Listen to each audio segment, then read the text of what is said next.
Ugali ng mga taong toxic, mga taong wala dapat sa buhay mo. Madrama. Konting pangyayari na magaan at hindi naman ganun kabigat, pero kung magsalita, parang ano na ang nangyari. Mga taong praning, mga taong nagpapalala ng sitwasyon dahil sa mga sinasabi nila, dahil sa mga daldal nila. Nagpapagrabe ng mga kwentong simple lang naman, pero kung magkwento, ang bigat-bigat. Mga taong ayaw umamin ng mali. Kahit huling-huli mo na, bukong-buko mo na, na-corner mo na, sino-sino pa ang itinuturo, sino-sino pa ang kinukwentong may kasalanan. Tapos, nahuli mo na, iibahin pang pilit ang mga nakita mo. Ikaw pa ang gagawing bulag na parang walang alam sa pangyayari. Huling-huli mo na nga. Nagkikriticize lagi. Pero kung siya ang pupunahin, galit. Para bang siya na lang palagi ang tama. Ayaw magpakorek, ayaw makinig at makarinig ng ibang katwiran. Ibang pananaw, ibang opinyon. Akala mo kung sinong perpekto na walang pagkakamali na hindi na magkakamali. Seryoso kung makipag-usap. May mga taong talagang siniseryoso ang bawat pag-uusap kahit na ang mood ay nagkukwentuhan. Parang tonong makikipagtalo palagi. Iba na ang mga words na ginagamit. Parang nakikipagdebate na. Mga taong hindi mo na mabiro. Mga taong walang sense ng fun. Mga taong gusto palagi na sila ang panalo.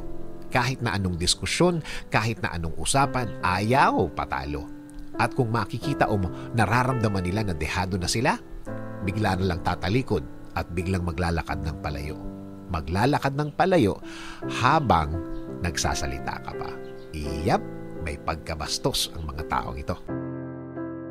Mga taong sanay na nagsisinungaling. Oo, parang wala na lang sa kanila ang pagsisinungaling. Natural na sa kanila. Parte na ng buhay nila sa araw-araw.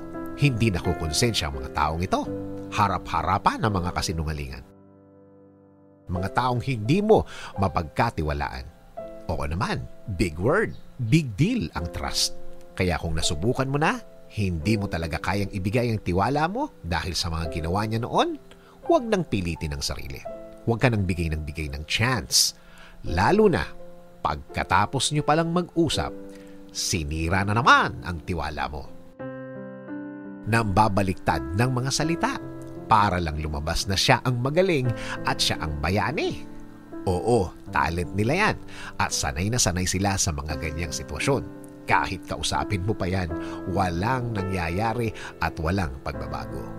Tuloy-tuloy nilang ginagawa kahit na may nakikita na silang may nasasaktan. Hindi marunong tumanggap ng no. Hindi marunong tumanggap ng hindi pwede. Nangungulit. Laging nangungulit.